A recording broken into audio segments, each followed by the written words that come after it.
शुरू करें class. Baltimore classification समझ में आया है या और एक बार वहाँ से शुरू करें?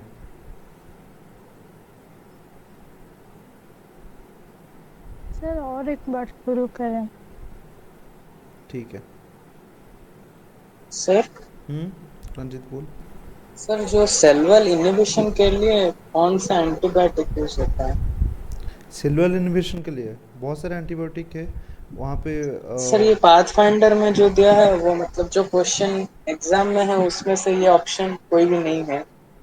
जैसे कि सर वो जेंटामाइसिन और इमिडा कुछ इमिडाजोल कैसे कुछ है। जिंथा सर जिंता याद नहीं मैं देख के बोलूं। मुझे क्वेश्चन एक बार भेज दे, ठीक है? क्वेश्चन भेज दे, मैं देख के बताऊंगा तुझे।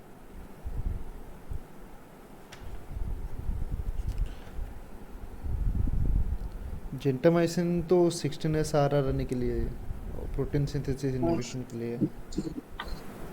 ठीक है, तो मुझे क्वेश्चन भेज, मैं देख के बताऊंगा, ठीक है? और वो जब हम डिस्कस करेंगे बैक्टीरिया का रेप्लिकेशन, तभी हम वो डिस्कस करेंगे बैक्टीरियल के डिवीजन के टाइम पे। क्या बोला था तूने? Cell cell division? Cellular inhibition. नहीं नहीं, सेल वाल इन्वेशन नहीं, इसके पहले तो और बोला था ना, कॉलोनी नंबर और एक था, ठीक है? वो उस टाइम डिस्कस करेंगे, ठीक है? तो शुरू करते हैं बाल्टीमोर क्लासिफिकेशन से। मैं स्क्रीन शेयर कर लेता हूँ पहले।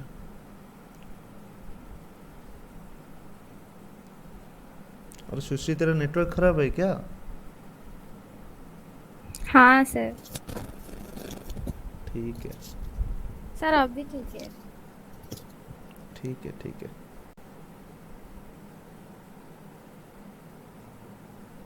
Good evening sir. Good evening Swastika.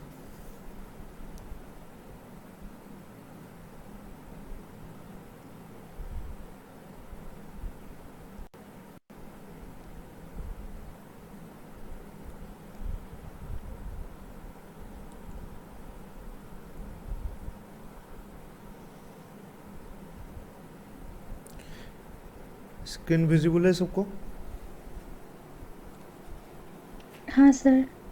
ठीक है, तो हम चलते हैं बाल्टीमोर क्लासिफिकेशन के ऊपर और एक बार डिस्कस करने के लिए। देखो, डाउट किसको कहाँ पे हुआ पहले बोलो, उसी हिसाब से मैं इसको एक्सप्लेन करूँगा। किस किस का पूरा पूरा मतलब वो लोग समझ लिए हैं? कोई नहीं है ऐसा? यस सर जो सर। प्लस आरएनए से प्लस माइनस आरएनए वो वाला प्लस आरएनए से प्लस माइनस आरएनए कहाँ हो रहा है? के बारे में बता सर दीजिए। आरएनए वो एमआरएनए से रिवर्स आ रहा है ये जो लास्ट वाला है। वो रिवर्स कहाँ आया? देखो देखो देखो, लास्ट वाला मतलब तो जो एमआरएनए बॉक्स में उसके जो अपोज साइड एरो दिया है वो जो आरएनए वो ये वाला, ये हाँ हाँ लास्ट ये वाला तो डायरेक्टली है ना। यहाँ पे देखो, प्लस और माइनस आरएनए है, मतलब वहाँ पे तेरे पास क्या है? बोल। प्लस और माइनस है मतलब तेरे पास टेम्पलेट स्टैंड है, ठीक है? तो माइनस आरएनए से डायरेक्टली एमआरएनए बना लेगा कौन? सेल, मतलब वायरस, ठीक है? तो माइनस आरएनए तो यहाँ पे डायरेक्टली है ना, वो यहाँ से डायरेक्टली एमआरएनए बना लेता है। देखो, जहाँ पे माइनस डीएनए माइनस आरएनए होता है, मतलब वहाँ पे एमआरएनए डायरेक्टली उससे बन जाता है। जैसे कि यहाँ पे माइनस आरएनए, ये जो प्लस आरएनए है फोर्थ वाला ग्रुप, इससे माइनस आरएनए बनता है, उसके बाद एमआरएनए बनता है, ठीक है? यहाँ पे माइनस आरएनए है, माइनस आरएनए से डायरेक्टली एमआरएनए बन जाता है। यहाँ पे प्लस और माइनस आरएनए है, मतलब ये DS RNA, double standard RNA है, उसके पास दो स्ट्रैंड है। डबल स्टैंडर्ड आरएनए जो है, ठीक है, उसके पास दो स्टैंड है, प्लस स्टैंड है और माइनस स्टैंड है। ये जो माइनस स्टैंड है वो माइनस स्टैंड से डायरेक्टली एमआरएनए बना लेता है, उसको और कुछ नहीं करना पड़ता है, ठीक है? ये मतलब ये हमारा फाइनल डेस्टिनेशन है, ये जो एमआरएनए है ये हमारा फाइनल डेस्टिनेशन है। वायरस को एमआरएनए चाहिए, एमआरएनए मतलब प्रोटीन चाहिए, ठीक है? तो उसको फाइनली एमआरएनए चाहिए, वो किस ओए के थ्रू आ रहा है एमआरएनए के लिए, वो डिपेंड करता है तेरा क्लास क्या होगा। रंजिता, डाउट रहा इसमें? नहीं सर। सर हाँ सर ये जो प्लस माइनस का जो सिंबल होता है, ये माइनस का मतलब जो एंटी सेंस स्ट्रैंड होता है और प्लस का मतलब सेंस स्ट्रैंड। एग्जैक्टली हाँ एंटी सेंस स्ट्रैंड से आरएनए बनता है जो माइनस है, और प्लस से हाँ, मतलब यहाँ पे माइनस स्टैंड मतलब नॉन कोडिंग स्टैंड है जहाँ से तेरा एमआरएनए बनेगा, ठीक है। और प्लस स्टैंड है जो कोडिंग स्टैंड है, ठीक है। हाँ सर। सर क्वेश्चन किस टाइप का आता है? क्वेश्चन यहाँ पे एग्जाम्पल से आता है, ठीक है। नहीं तो आता है कि वो जैसे कि तुम्हारे पास प्लस आरएनए है, ठीक है। प्लस आरएनए मतलब कोडिंग आरएनए, ठीक है। You have a plus RNA, how mRNA will be synthesized through which process, और इसको बाल्टीमोर क्लासिफिकेशन में कौन सा क्लास में प्लेस किया गया है जो प्लस आरएनए है, ठीक है। ये आएगा कि आरएनए डीएनए का हाइब्रिड कौन सा क्लास में बनता है बाल्टीमोर क्लासिफिकेशन में, तो तुमको वहाँ पे क्लास 6 लिखना पड़ेगा, क्लास BI या क्लास 6 जो भी ऑप्शन में होगा,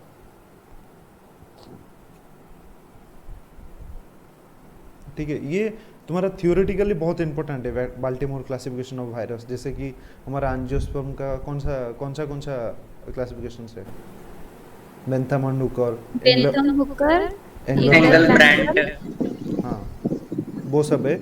ऐसे ही बाल्टीमोर क्लासिफिकेशन मोस्ट एक्सेप्टेड और मोस्ट एडवांस क्लासिफिकेशन है, तो इसको तुमको थोड़ा याद रखना पड़ता है जब तुम वायरस पढ़ते हो, तो ये इसीलिए इम्पोर्टेंट है, ठीक है। मेन जो दिक्कत है वो यहाँ पे है आरएनए पॉजिटिव से। देखो आरएनए पॉजिटिव क्लास 6 में है और 4 में है, ठीक है, दोनों में है यहाँ पे। बट यहाँ पे जो आरएनए पॉजिटिव है क्लास 4 में, वो डायरेक्टली क्या करता है, पॉजिटिव आरएनए से नेगेटिव आरएनए बना लेता है, ठीक है। और नेगेटिव आरएनए जो उससे एमआरएनए बना लेता है। मैंने बोला अभी नेगेटिव आरएनए और नेगेटिव डीएनए से क्या बनता है, तुम्हारा डायरेक्टली एमआरएनए बन जाता है, क्योंकि एमआरएनए हमको फाइनली एमआरएनए ही चाहिए। तो ऊपर वाला में क्या होता है, 6 वाले में क्या होता है, आरएनए जहाँ पे है ये वाला 6 वाले में, यहाँ पे दिक्कत ये होता है कि वो आरएनए से क्या करता है ना, वायरस पहले आरएनए से डीएनए फॉर्मेशन करता है, जिसको हम हाइब्रिड बोलते हैं, ठीक है। डीएनए एंड आरएनए का हाइब्रिड। उसके बाद जो हाइब्रिड बन गया, हाइब्रिड के बाद यहाँ पे तुमको मतलब हाइब्रिड अलग हो जाता है, आरएनए डीएनए यहाँ पे हाइब्रिड से अलग हो जाता है। हाइब्रिड बनने के बाद फिर जो डीएनए स्ट्रैंड रहता है उसके अंदर सेल क्या करता है, उसको डबल स्टैंडर्ड कर लेता है। यहाँ पे जैसे प्लस और माइनस डीएनए, फिर जो प्लस और माइनस डीएनए रहा उसका जो नॉन कोडिंग सीक्वेंस जो रहा है, मतलब एंटीसेंस स्ट्रैंड, उसे बना लेता है एमआरएनए। कौन, हमारा सेल। और ये डीएनए किसका है, वायरस का है। यही डिफरेंस है, ठीक है। मैं वीडियो अपलोड कर दूंगा, किसी को नहीं समझ में आया है तो देख लेना उसको, आज मैं अपलोड कर दूंगा, ठीक है। तो नेक्स्ट चले हमारे सर सबका एक ही एम होता है कि वो एमआरएनए बनाए। हाँ, प्रोटीन सिंथेसिस मेन एम है। कोई भी ऑर्गेनिज्म, कोई भी सेल हो, उनका मकसद यही है कि वो प्रोटीन फॉर्मेशन करे, क्योंकि प्रोटीन हमारा बॉडी का जो भी पार्ट देख रहे हो सब प्रोटीन से बना हुआ है, ठीक है। प्रोटीन एंजाइम के हिसाब से काम करता है। प्रोटीन तुमको स्ट्रक्चरल कन्फर्मेशन देता है, सिग्नलिंग में काम करता है। प्रोटीन नहीं होगा तो लिपिड, कार्बोहाइड्रेट वगैरह कुछ काम में नहीं आएंगे, ठीक है। इसीलिए एमआरएनए बनाना बहुत इंपॉर्टेंट है। वायरस का कैप्सोमियर जो है, कैप्सोमियर या कैप्सिड, वो सब प्रोटीन से बना हुआ है। उसका मेन एम है प्रोटीन बनाना। डीएनए बाइंडिंग प्रोटीन्स हमारे बॉडी में जो है, क्रोमाटिन जो है, वो सब कुछ प्रोटीन है। जो एंजाइम तुम देख रहे हो, that type of protein. Ribosome जो है, राइबोसोम सब यूनिट, वो क्या है, राइबोजाइम सर। वो एक एंजाइम है, प्रोटीन भी होता है। हाँ, ठीक है। तो नेक्स्ट चलते हैं, बाल्टीमोर क्लासिफिकेशन, ये सब खत्म हुआ था। एम्बिसेंस, बाल्टीमोर क्लासिफिकेशन, एडवांटेज खत्म हुआ था। फिर उसके बाद general property of RNA virus तुम पढ़ लेना, मैंने भेजा था, तुम उसको देख लो। ये एग्जाम्पल है आरएनए वायरस का। आरएनए वायरस जो नेगेटिव सेंस वाला है उसका एग्जाम्पल है, डीएनए वायरस का एग्जाम्पल है, ठीक है। तो आज हम शुरू करेंगे अभी बैक्टीरियोफेज। बैक्टीरियोफेज क्या है? एक वायरस है जो बैक्टीरिया को अटैक करते हैं। इसके रिलेटेड अभी एक रिसेंट डिस्कवरी है, उसका नाम क्या है? ब्रेक थ्रू डिस्कवरी उसको बोला जाता है, मतलब उसके को नोबेल भी मिला है। क्या है वो? CRISPR Cas. CRISPR Cas. वो क्या करता है क्रिस्पर कैस? तो वो इम्यून प्रोवाइड करता है, मतलब वायरस इफेक्ट करने नहीं देगा, उसको डिग्रेड कर देगा वो कैस। हमारा सेल सेल का कितना टाइप का इम्यून होता है? इम्यूनिटी कितना टाइप होता है? अडॉप्टिव दो टाइप। इम्यूनिटी, दो type acquired immunity. Acquired immunity. तो ये जो बैक्टीरिया का है ये कौन सा इम्यूनिटी है, किसके अंदर जाएगा? अडॉप्टिव है या एक्वायर है? वो तो है ऑलरेडी उसके अंदर। तो क्या होगा उसको? Awkward। एक्वायर्ड इम्यूनिटी किसका? एडेप्टिव। अडेप्टिव होगा क्योंकि वो पहले से है। एक्वायर्ड इम्यूनिटी मतलब एक्वायर करना पॉपुलेशन से, ठीक है। हाँ, उसको एक्वायर इम्यूनिटी बोलते हैं। तो चलते हैं डिस्कस करने के लिए। तो बैक्टीरियोफेज क्या है, डिस्कवरी उसको कौन कौन कौन किए थे? 1915 और 1917 में observe by taught and D hello, ठीक है। They observed that both cultures of certain intestinal bacteria could be dissolved by addition of a bacteria-free filtrate obtained from a sewage। मतलब कुछ सोएज बोली है, सोएज मतलब समझ रहे हो क्या है? गंदा पानी, नाली का पानी को लिए, हाँ, उसको जो बैक्टीरिया जो फिल्टर है जो हम डिस्कस किए थे, वो फिल्टर का पोर साइज कितना होता है? 0.2 नैनोमीटर। नैनोमीटर यार एग्जाम में आने वाला क्वेश्चन है। मैं माइक्रोबायोलॉजी में भी तुम माइक्रोमीटर माइक्रोमीटर। बैक्टीरिया का साइज कितना होता है? 0.5। 0.02 to 0.05।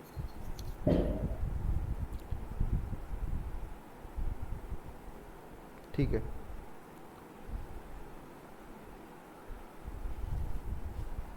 अरे जो पढ़ाया गया है उसको थोड़ा रिवीजन भी कर लो, नहीं तो दिक्कत होगा बाद में आगे चलकर। बैक्टीरिया का साइज क्या है उसी हिसाब से तुमको पता भी चल जाएगा कि बैक्टीरिया का जो मिनिमम साइज है वो पोर का साइज उतना ही है। मतलब बैक्टीरिया उसके अंदर देख के पार नहीं कर सकता है, मतलब दूसरे तरफ नहीं जा सकता है, पास नहीं कर पाएगा, इसीलिए उसको बैक्टीरिया फिल्टर बोलते हैं, ठीक है। जो बैक्टीरिया फिल्टर है उसको यूज़ के फिर उसको क्या किया ना, वो इंटेस्टाइन से जो बैक्टीरिया को सैंपल लिए थे, यहाँ पे इंटेस्टाइनल जो बैक्टीरिया सैंपल लिए थे, ठीक है, उसको डिजॉल्व किए वही सोएज के जो फिल्टर कर लिए थे जो सोएज उसमें। तो वो देखे कि बैक्टीरिया इन्फेक्ट हो रहा है किसी से, इस टाइप का। ये इलेक्ट्रॉन माइक्रोस्कोप का पिक्चर है, ठीक है। वहाँ पे पूरा जो फेज वायरस था वो बैक्टीरिया के ऊपर लग गया था, ठीक है। वहाँ से पता चला कि बैक्टीरियोफेज एक टाइप ऑफ वायरस जो बैक्टीरिया को इन्फेक्ट करते हैं, ठीक है। तो नेक्स्ट बैक्टीरियोफेज का फैमिली, ठीक है। देखो बैक्टीरियोफेज आइदर डबल स्टैंडर्ड हो सकते हैं, नहीं तो सिंगल स्टैंडर्ड हो सकते हैं। आइदर वो डीएनए उनके अंदर हो सकता है, नहीं तो आरएनए हो सकता है, ठीक है। तो क्या है डबल स्टैंडर्ड? पहला वाला जो है 13 बैक्टीरिया का जो फैमिली है, double standard DNA which is non involved, ठीक है। नॉन इन्वॉल्व मतलब बस डीएनए सीक्वेंस वहाँ पे होगा और उसके ऊपर क्या होगा, कैप्सिड होगा, राइट। हाँ सर। तो एनवलप है मतलब क्या है, उसके ऊपर जो लिपोप्रोटीन, मेम्ब्रेन प्रोटीन होगा। लिपोप्रोटीन एंड ग्लाइकोप्रोटीन होगा। ग्लाइकोप्रोटीन होता है। हाँ, लिपोप्रोटीन और ग्लाइकोप्रोटीन। टर्म ऑलवेज याद रखना क्योंकि एग्जाम में टर्म्स आते हैं, ठीक है। तुमको याद होगा कि सेल मेम्ब्रेन का प्रोटीन, बट वहाँ पे एग्जाम में ग्लाइकोप्रोटीन लिपोप्रोटीन आएगा तो फिर तुम वहाँ पे कंफ्यूज हो जाएगा कि ये वही प्रोटीन है क्या।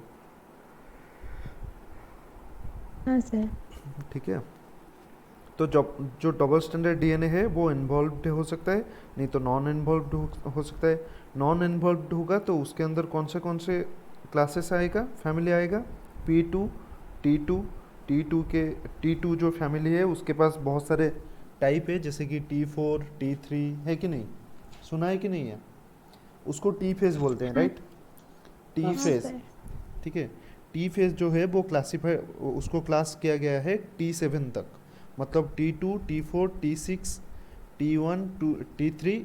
उसको मतलब जो टी फेज है, टी फेज को दो टाइप में डिवाइड किया गया है, ठीक है। एक है T odd, odd means 2n, sorry 2n-1, right. हाँ सर। मतलब एक ऑड फेज जहाँ पे T1 से लेकर T7 तक, जैसे कि T1 T3 एंड T5, और क्या होता है T7, ठीक है। ये है टी ऑड फेज का, ओ ठीक है, ये है ऑड फेज 1 3 5 7। और जो टी इवन फेज है, या उसको तुम ऐसे लिख सकते हो T2n, 2n मतलब जो 2 से डिवाइड हो सकता है, ठीक है, वो है T2 T4 एंड T6। तो ये है टी फेस का टाइप्स। नोट है तो अभी नोट कर लो, नहीं तो तुम पाथफाइंडर बुक से देख सकते हो, पाथफाइंडर बुक में लिखा हुआ है,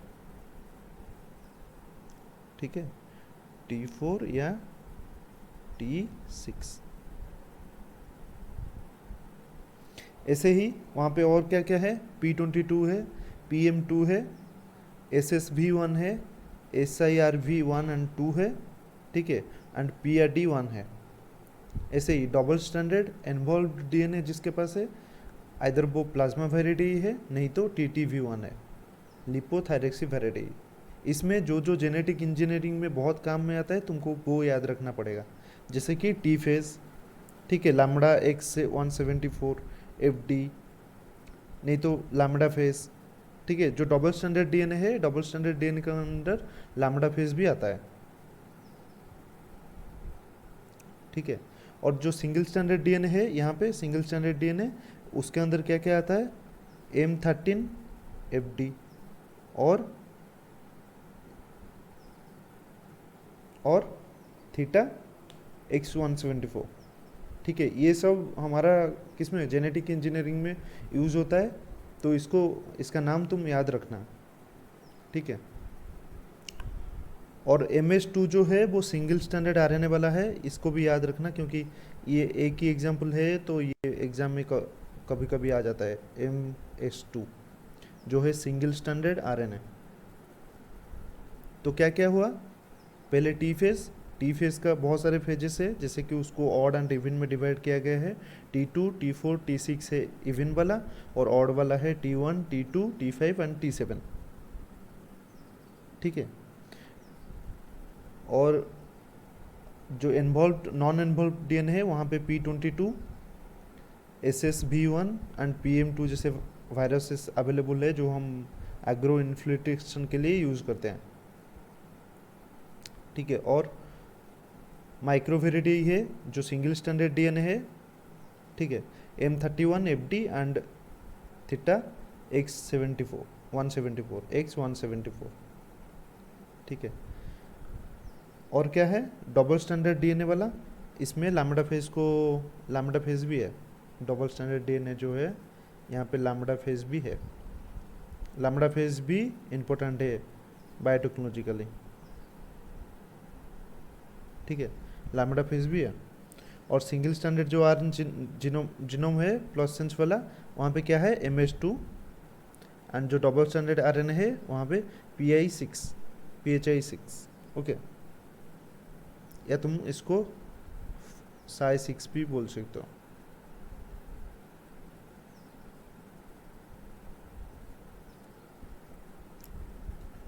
ठीक है, यहाँ पे किसी को कुछ और कुछ पूछना है या नेक्स्ट स्लाइड चले?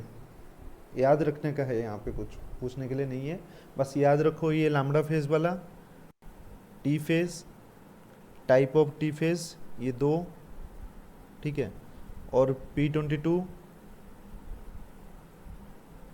SSV1 ये सब डीएनए नॉन एनवलप वाला है, ठीक है।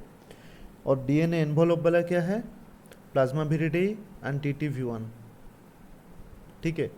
PHI6 और Phi6 तुम उसको बोल सकते हो डायरेक्टली, तो वो है डबल स्टैंडर्ड आरएनए वाला। तो सिंगल स्टैंडर्ड आरएनए वाला क्या है?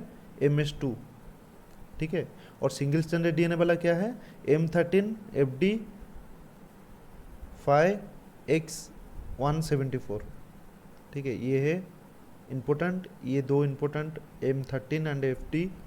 MS2 सिंगल स्टैंडर्ड आरएनए के लिए important, Phi6 double standard RNA के लिए इम्पोर्टेंट, और T2 SSB1 lambda phase and P22 इसके लिए डबल स्टैंडर्ड डीएनए के लिए इम्पोर्टेंट। हमारा प्लांट से मतलब प्लांट एप्लीकेशन के लिए इसमें से मोस्ट ऑफ द मतलब तुम कोई भी यूज़ करना चाहो तुम यूज़ कर सकते हो। एग्रोबैक्टीरियम को हम इंजेक्ट करते हैं इसको लेकर, फिर उसको एग्रोबैक्टीरियम को किसके कहाँ पे इंजेक्ट करते हैं? प्लांट में। पता है कि नहीं कैसे होता है एग्रोबैक्टीरियम इन्फ्लिटेशन? हाँ सर। सुना है किसी ने, या जागृति मैम ने पढ़ा लिया है? हाँ सर, मैम ने पढ़ा है। तो एग्रोबैक्टीरियम से क्वेश्चन आएगा ही आएगा, एक दो क्वेश्चन तुमको कोई भी एग्जाम पे मिलने वाला है, ठीक है। तो नेक्स्ट चलते हैं, कंपोजिशन एंड स्ट्रक्चर। क्या क्या कंपोजिशन है? देखो, पहले है हेड या कैप्सिड हम जिसको बोलते हैं, जो प्रोटीन से बना हुआ होता है। देन है टेल एंड बेस प्लेट होता है उसका, जो अटैच करके रखता है बैक्टीरिया के साथ। टेल फाइबर होता है जो बैक्टीरिया को ग्रिप करने में हेल्प करते हैं, ठीक है। कॉन्ट्रैक्टिल सेथ होते हैं, कॉन्ट्रैक्टिल सेथ मतलब उसके अंदर एक हॉलो सिलिंड्रिकल स्पेस होता है जिसके थ्रू वो अपना जो डीएनए या आरएनए है उसको बाहर निकालता है, ठीक है। कहाँ गया? और जो कंपोजिशन है न्यूक्लिक एसिड का, वो जीनोम साइज डिपेंड करता है, बेसिस डिफरेंट होता है, तुम उसको मॉडिफाई भी कर सकते हो जब बायोटेक्नोलॉजिकल एप्लीकेशन करते हो, ठीक है। तो प्रोटीन यहाँ पे क्या करता है? उसको प्रोटेक्शन करता है, नहीं तो इन्फेक्शन करवाता है, ठीक है। तो हम इसको डिटेल में पढ़ेंगे अभी कि जो स्ट्रक्चर ऑफ बैक्टीरिया है वो क्या क्या है। देखो, मैंने तुमको पूरा स्लाइड भर भर के लिख के इसीलिए दे रहा हूँ क्योंकि एग्ज़ाम अभी पास में आ रहा है, तो तुम यहाँ से ही स्लाइड से ही पढ़ लो, और जो एक्स्ट्रा चीज़ रहा है बैक्टीरियोफेज से, तुम उस टेबल वगैरह या इंपॉर्टेंट पॉइंट मार्क करके पाथफाइंडर से पढ़ लो, ठीक है। जो साइज़ है वो T4 का, वो सबसे लार्जेस्ट फेज वायरस है, ठीक है। It is approximately how much long? 200 nanometer long and 80 to 100 nanometer wide, ठीक है। अदर फेज आर स्मॉलर, मतलब T4 सबसे बड़ा फेज वायरस है। Most phage range in size from is 20 to 200 nanometer, 24 to 200 या 20 to 200, तुम जो भी बोलो। Then head and capsid. Capsid को क्या होता है? All phage contain a head structure which can vary in size and shape, ठीक है। सम आर आइसोहेड्रल साइज होता है, 20 साइड्स होता है, ठीक है। तो अदर आर फिलामेंटस, बाकी सब फिलामेंटस होते हैं। कुछ जो हेड होता है वो आइसोहेड्रल होता है, ठीक है। तो जो हेड और कैप्सिड है that compose of many copies one और मोर डिफरेंट प्रोटीन्स, मतलब एक प्रोटीन से बना हुआ हो सकता है, नहीं तो बहुत सारे प्रोटीन से बना हुआ हो सकता है। और जो हेड है वो डिफरेंट शेप का भी हो सकता है, ठीक है। Inside the head found the nucleic acid, और उसके अंदर न्यूक्लिक एसिड को कैप्सिड पूरा बाइंड करके रखता है प्रोटेक्शन के लिए, ठीक है। Then the head act as a protective covering for the nucleic acid. ये हो गया हेड और कैप्सिड के बारे में। देन हम चलते हैं टेल के बारे में। Many but not all phages have tail attach to the phage head. सभी फेज वायरस के पास टेल नहीं होता है, कुछ कुछ वायरस के पास टेल होता है, tail region. The tail is a hollow tube through which the nucleic acid passes during infection. ठीक है, जब इन्फेक्शन हो जाता है तभी वो न्यूक्लिक एसिड को पास कर लेता है, किसके थ्रू? टेल के through. The size of the tail can vary and some phages do not even have a tail structure. जो हमने पहले एक्सप्लेन किया कि कुछ कुछ फेज के पास वो होता है टेल स्ट्रक्चर, नहीं तो कुछ कुछ के पास नहीं होता है। In the more complex phases like T4, the tail is surrounded by a contractile sheath which contract during the infection of the bacterium। ठीक है, contractile sheath यहाँ पे देखो, दिखा देता हूँ। ये जो गिफ्ट तुम देख रहे हो ना, यहाँ पे देखो, ये जो contractile sheath होता है ना, वो थोड़ा अंदर चला जाएगा, फिर जो तुम्हारा डीएनए है, डीएनए अंदर चला जाता है, उसको बोलते हैं contractile sheath। ठीक है, ये जो कॉन्ट्रैक्टाइल शेथ है, ये इतना बड़ा दिख रहा है ना, अभी जब इन्फेक्शन होगा वो क्या करेगा ना, उसको आज इंजेक्शन देखे हो ना, पीछे से हम उसको क्या करते हैं, प्रेशर देते हैं। वो कॉन्ट्रैक्टाइल शेथ ऐसे ही प्रेशर देता है इंजेक्ट करने के लिए बैक्टीरिया के अंदर, यहाँ से ऐसे। ठीक है, तो और क्या है, in the more complex phage like T4 the tail is surrounded by a contractile sheath. जो हमने अभी डिस्कस किया, वो इंजेक्ट करने में हेल्प करता है, किसको? बैक्टीरिया का न्यूक्लिक एसिड को। Then at the end of the tail the more complex phage like T4 have a base plate and one more tail fiber attach to it. ठीक है, जो टेल है T4 में, जो टेल है वहाँ पे बेस प्लेट एक होता है। ठीक है, वहाँ पे टेल फाइबर अटैच होता है, जो क्या करता है, ग्रिप देने में हेल्प करता है। ग्रिप मतलब पकड़ने में, बैक्टीरिया का जो सेल सरफेस है उसको पकड़ने में हेल्प करता है। Not all the phage have base plate and tail fiber in this instances but other structure involve in binding the phage. मतलब वहाँ पे आइदर टेल फाइबर नहीं हो सकता है या टेल का स्ट्रक्चर पूरा नहीं हो सकता है, बट वहाँ पे अदर फाइबर जैसे चीज़ होता है जो उसको बैक्टीरिया के सेल के सरफेस के ऊपर बाइंड करने में या ग्रिप देने में हेल्प करता है। ठीक है, यहाँ पे ज़्यादा कुछ समझने का नहीं है, बस याद रखना है कि टेल का फंक्शन क्या है, कॉन्ट्रैक्टाइल शेथ का फंक्शन क्या है, हेड एंड कैप्सिड का स्ट्रक्चर क्या होता है, उसका फंक्शन क्या है, कैप्सिड का साइज क्या है, T4 का। क्लियर? किसी का डाउट है यहाँ पे या नेक्स्ट चले?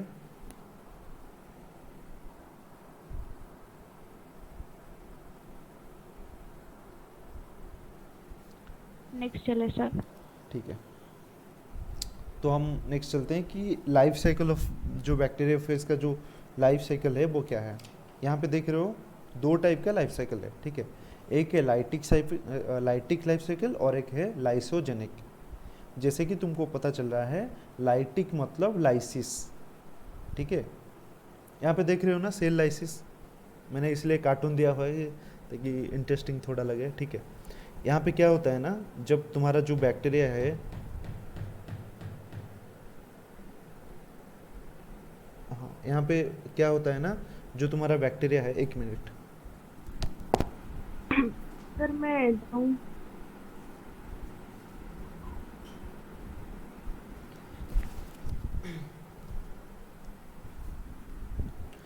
हाँ, लाइटिक से तुमको पता चलता है कि लाइटिक मतलब लाइसिस, लाइसोजेनिक मतलब जेनेसिस। जेनेसिस मतलब अंदर ही अंदर बैक्टीरिया के अंदर हमारा जो फेज का जो डीएनए है वो रेप्लिकेट करता रहता है साल भर, मतलब टाइम टू टाइम।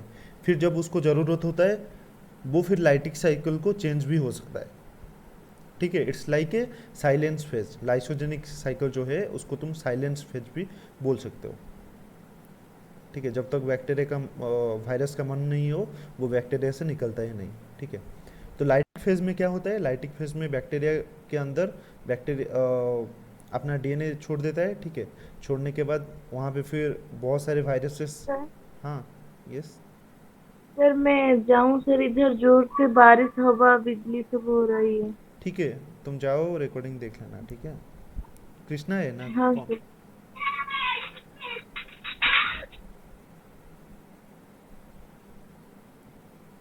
ठीक है, जो लाइटिक साइकिल है उस वहाँ पे क्या है, लाइसिस होता है, सेल लाइसिस। और जो लाइसोजेनिक साइकिल है वहाँ पे क्या होता है, साइलेंटली जो वायरल डीएनए है वो बैक्टीरिया डीएनए के साथ रेप्लिकेट करता रहता है। ठीक है, बैक्टीरिया को पता भी नहीं चलता है। तो नेक्स्ट चलते हैं इसके बारे में डिटेल्स जानने के लिए। देखो लाइटिक साइकिल क्या है, it is commonly referred as the reproductive cycle of the bacteriophage. क्यों रिप्रोडक्टिव बोला जाता है, क्योंकि रिप्रोडक्शन के बाद सेल लाइसिस हो जाता है और बैक्टीरिया सेल से निकल के आ जाता है। ठीक है, जैसे कि तुम यहाँ पे देख रहे हो, ये एक बैक्टीरियोफेज है, दिख रहा है सबको कि नहीं? ठीक है, हाँ सर। जो बैक्टीरियोफेज है वो पहला जो उसका स्टेप है वो है अटैचमेंट। फर्स्ट जो है वो अटैचमेंट है, पहले वो बैक्टीरिया के ऊपर अटैच किया। ठीक है, अटैच करने के बाद पेनिटेशन मतलब अपना जो वायरस का जो जीनोम है, न्यूक्लिक एसिड है, वो उसको पेनिट्रेट कर दिया किसके अंदर, होस्ट सेल के अंदर, मतलब बैक्टीरिया के अंदर। फिर बैक्टीरियल क्रोमोसोम है उसको उसके अंदर जाके वायरस का जो जीनोम है वो इंसर्ट हो गया। ठीक है, इंसर्ट होने के बाद फिर सिंथेसिस होता है। थर्ड स्टेप जो है वो सिंथेसिस होता है। सिंथेसिस मतलब क्या है, वायरस क्या करता है, बैक्टीरिया का जो जितना भी मशीनरी है वो खुद के काम के लिए यूज़ करता है। ठीक है, बैक्टीरिया पूरा डॉर्मेंट हो जाता है वहाँ पे, उसका सेल साइकिल कुछ भी नहीं चलता है। फिर जो वायरस है, वायरस जब थर्ड फेज में असेंबली, ठीक है, सिंथेसिस फेज में क्या हुआ, जितना उसको प्रोटीन वगैरह सब चाहिए सब कुछ सिंथेसिस किया, रेप्लिकेशन किया अपना जीनोम को। करने के बाद फिर यहाँ पे असेंबली होना शुरू हो गया। असेंबली मतलब जो सिंथेसिस हुआ था वो फिर वहाँ पे प्रोटीन वगैरह आके आप उसका जो जीनोम है, डीएनए के चारों तरफ कैप्सिड फॉर्मेशन कर गया। ठीक है, कैप्सिड, टेल और टेल फाइबर सब कुछ फॉर्मेशन हो गया। फॉर्मेशन होने के बाद जब पूरा वायरस बन जाएगा उसके बाद क्या होता है ना, सेल लाइसिस हो जाता है। असेंबली देन रिलीज में हो जाता है सेल लाइसिस मतलब सेल डेथ। ठीक है, सेल डेथ होने के बाद वो फिर बाहर चला जाता है वायरस, फिर से जाके और कोई बैक्टीरिया को इन्फेक्ट करता है। ठीक है, तो a virus undergo lytic and lysogenic cycle to reproduce. But यहाँ पे हम लाइटिक साइकिल के बारे में डिस्कस कर रहे हैं। It is very relatively more common wherein a virus infect a host cell, use its metabolism to multiply and destroy the cell completely। ठीक है, मैंने जो एक्सप्लेन किया तुमको यहाँ पे लिखा हुआ हूँ कि जो होस्ट सेल का मेटाबॉलिज्म है या सेल मशीनरी है पूरा उसको यूज़ करता है कौन, वायरस या बैक्टीरियोफेज। फिर उसको कम्प्लीटली डिस्ट्रॉय कर देता है सेल को, सेल लाइसिस कर देता है, सेल बैक्टीरिया ख़त्म। समझ में आया?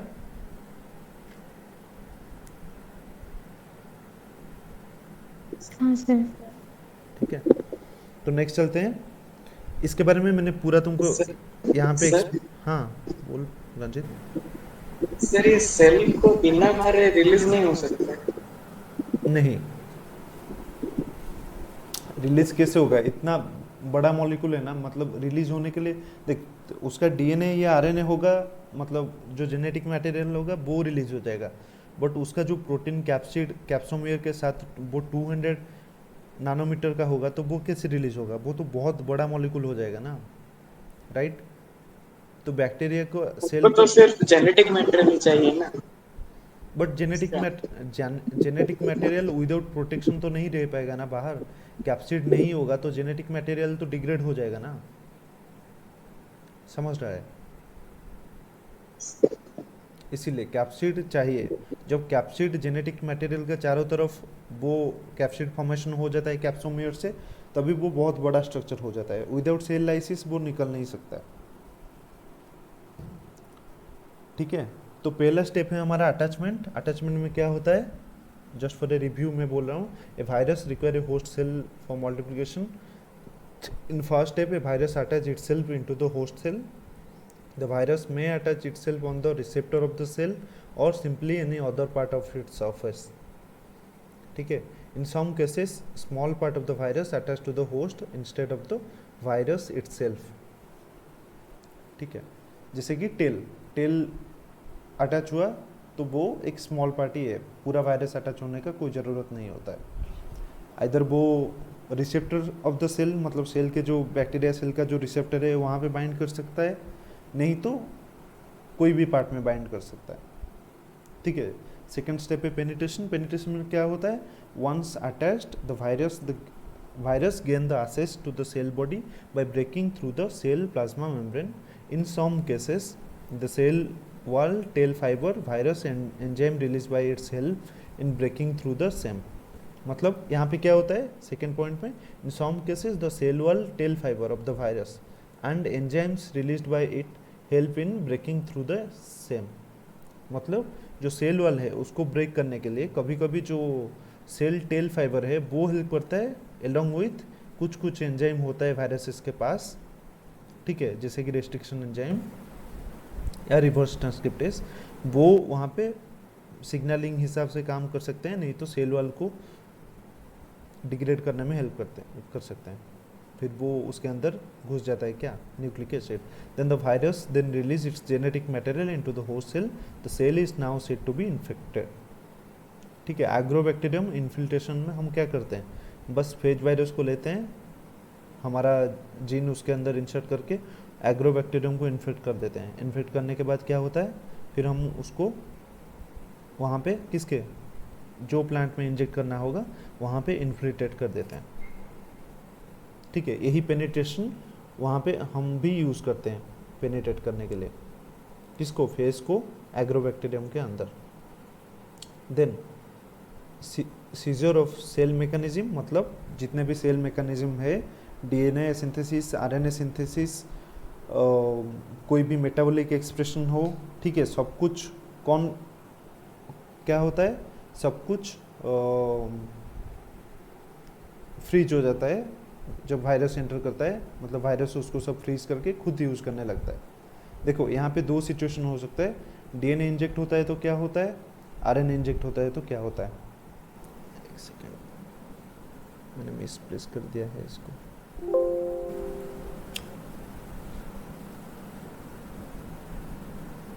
देखो यहाँ पे डीएनए इंजेक्ट होता है तो क्या होता है,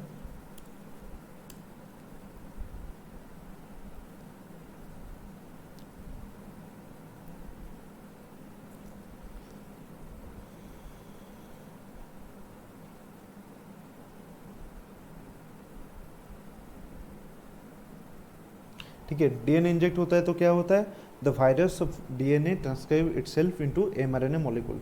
डीएनए इंजेक्ट होता है तो directly virus mRNA molecule synthesis कर लेता है डीएनए से। ठीक है, this molecule can control the host ribosome, thus the virus gain control through the host cell mechanism. मतलब क्या होता है, वहाँ पे डीएनए एंटर करता है, वायरस ने बैक्टीरियोफेज में बैक्टीरिया के अंदर डीएनए एंटर करवाता है, तो वहाँ पे डीएनए से डायरेक्टली एमआरएनए सिंथेसिस हो जाता है।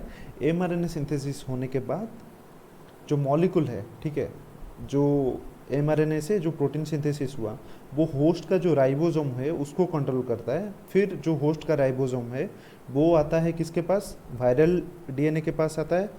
वायरल डीएनए से क्या करता है, जो प्रोटीन उसको चाहिए वो सब सिंथेसिस करने लगता है। ठीक है, मतलब यहाँ पे डिफरेंस क्या है, देखो the virus DNA transcribe itself into mRNA molecule. समझ रहे हो, इटसेल्फ इनटू एमआरएनए मॉलिक्यूल मतलब वो एमआरएनए बनाने के लिए यहाँ पे होस्ट का कोई भी मशीनरी को यूज नहीं करता है जब डीएनए इंजेक्ट करता है वो। ठीक है, समझ में आया कि नहीं।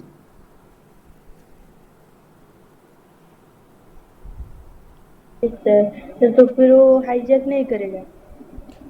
नहीं, हाईजैक करने के लिए वो क्या करेगा, पहले खुद का एमआरएनए मॉलिक्यूल बनाएगा। ठीक है, खुद का एमआरएनए मॉलिक्यूल जब बन गया, एमआरएनए से फिर प्रोटीन बन गया उसका, राइट।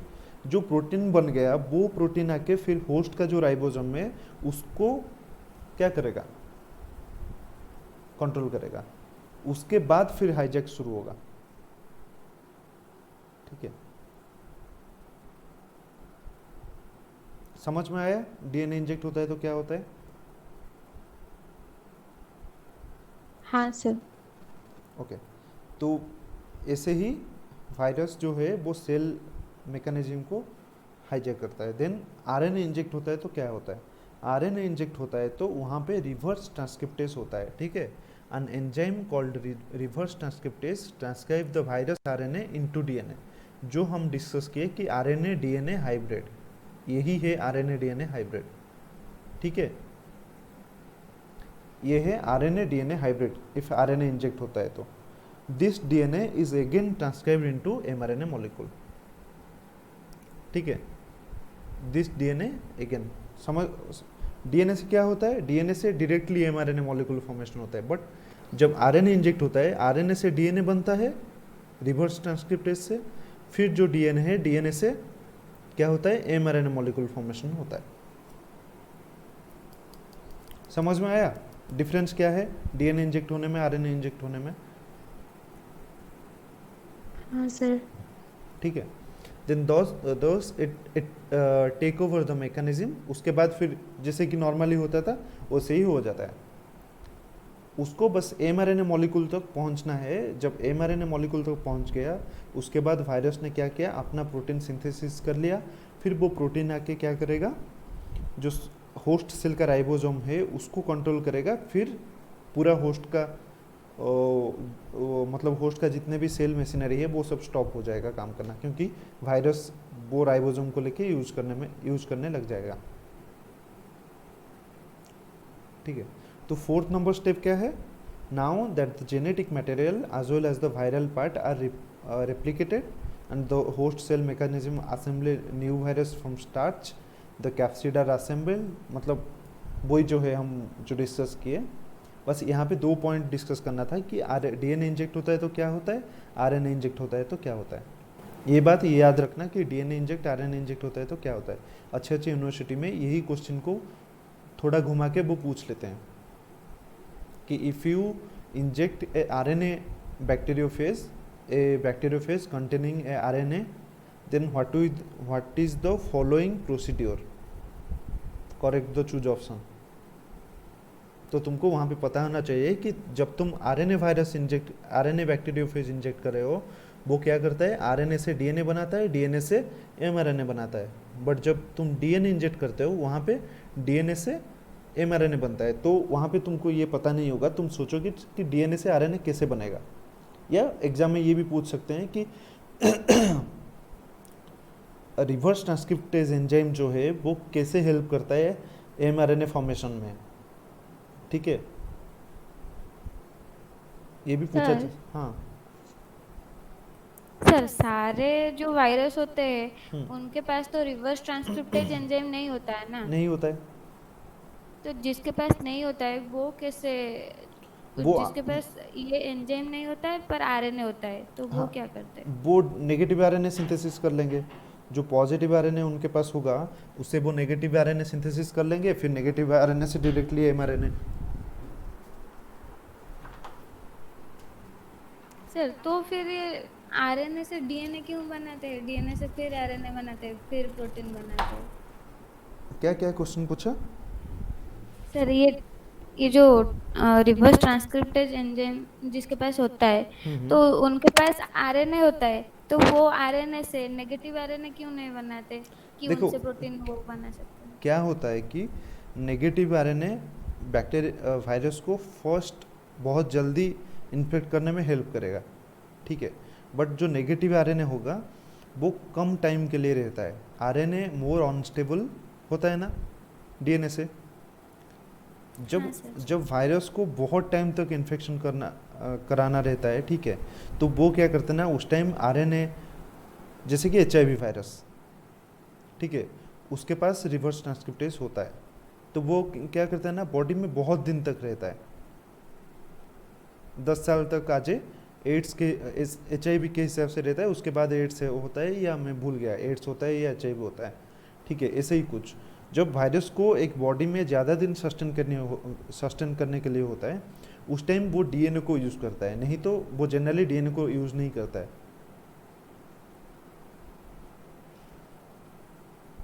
समझ में आया? आरएनए क्यों, जब उसको फास्ट इन्फेक्ट करके फिर दूसरे बॉडी को जाना होता है, फिर वो वहाँ पे क्या करता है ना, नेगेटिव आरएनए बना लेता है। जब उसको उस बॉडी में थोड़े दिन रहना होता है तो वो क्या करता है, वहाँ पे नेगेटिव आरएनए नहीं बना के वो वहाँ पे रिवर्स ट्रांसक्रिप्टेज को यूज़ करके डीएनए बना लेता है, ताकि बहुत सारे प्रोटीन फॉर्मेशन कर सके। ठीक है, देन वायरस क्लियर। हाँ सर।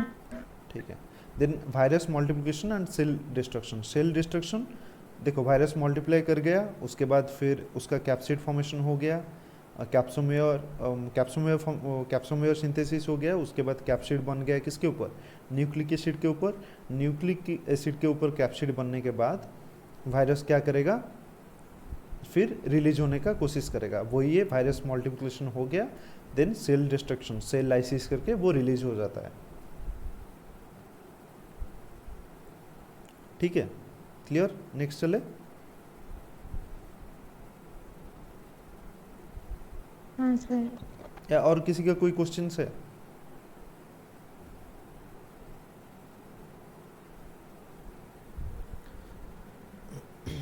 तो यहाँ पे उसको ही दिखा हुआ हूँ और एक बार कि होस्ट रिकॉग्निशन होता है पहले, यहाँ पे host recognition, then absorption, then penetration and DNA injection या जेनेटिक मटेरियल इंजेक्शन यहाँ पे, then phage DNA replication, phage अपना DNA replication, then synthesis of new phage जो कैप्सोमेयर वगैरह सिंथेसिस हो गया, देन फेज असेंबली, उसके बाद सेल लाइसिस।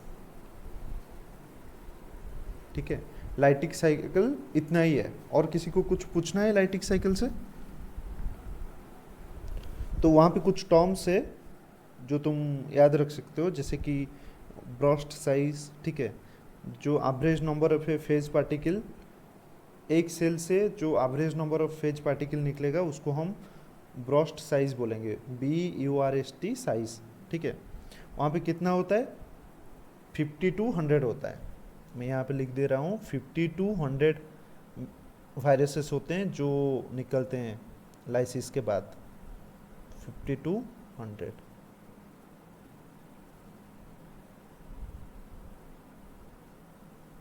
सर हाँ जो बैक्टीरिया निकलते हैं वो उसका जो सेल वॉल है उसको डिस्ट्रॉय कर देते हैं, उसके बाद सेल डेथ हो जाता है। हाँ, जो वायरस है, जो बैक्टीरियोफेज है वो निकल जाता है ना, तभी उसका जो सेल वाल होता है उसको पूरा डिस्टर्ब कर देता है, सेल लाइसिस कर हाँ लेते सर। हैं।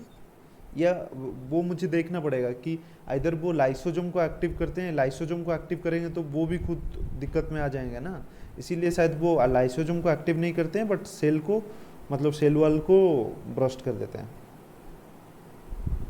ठीक है, वो देखना पड़ेगा। हाँ सर। ठीक है, उसका एक वायरस रेप्लिकेशन का एक ग्राफ भी है, वो मैंने तुमको एक्सप्लेन नहीं किया, वो नहीं आता है उतना एग्जाम में। ठीक है, तो नेक्स्ट हम चलते हैं लाइसोजेनिक साइकिल के ऊपर।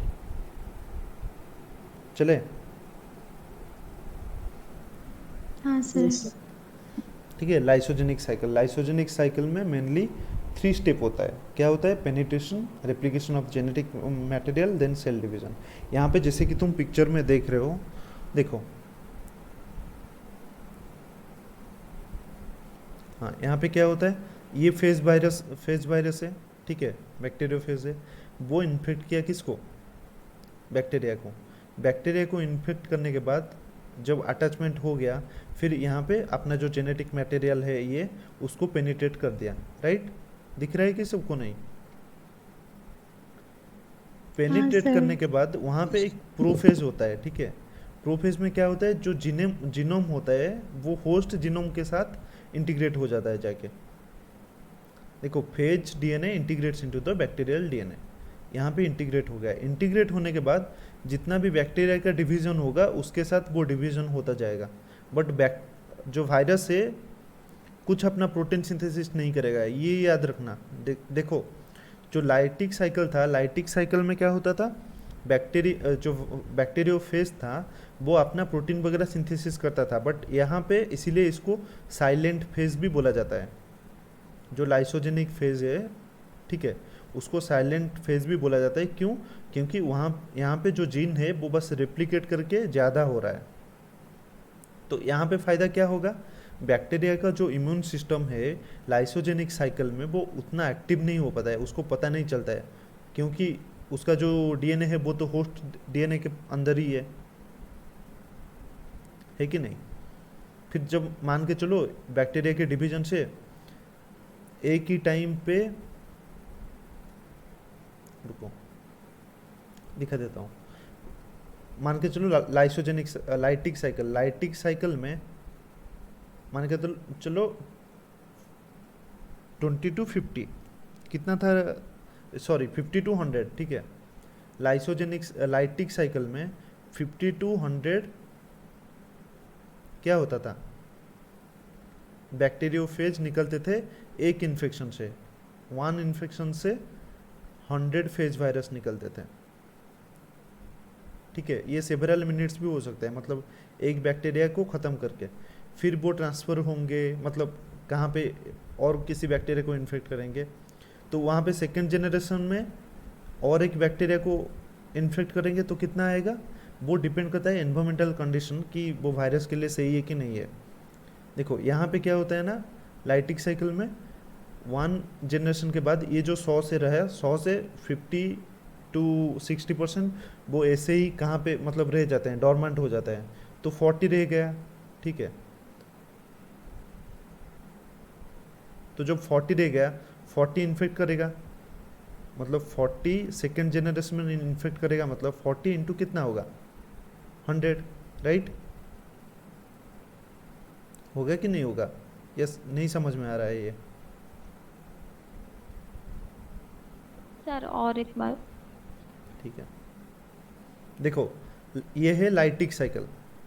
लाइसोजेनिक साइकिल हम बाद में डिस्कस करेंगे, मतलब कैसे, क्यों लाइसोजेनिक साइकिल बैक्टीरिया के लिए हेल्पफुल है। जो लाइटिक साइकिल है वहाँ पे पहले 10 number of bacteriophage, sorry 100 number of bacteriophage क्या हुआ? फॉर्मेशन हुआ। अभी मैंने बताया ना 50 to 100 होता है।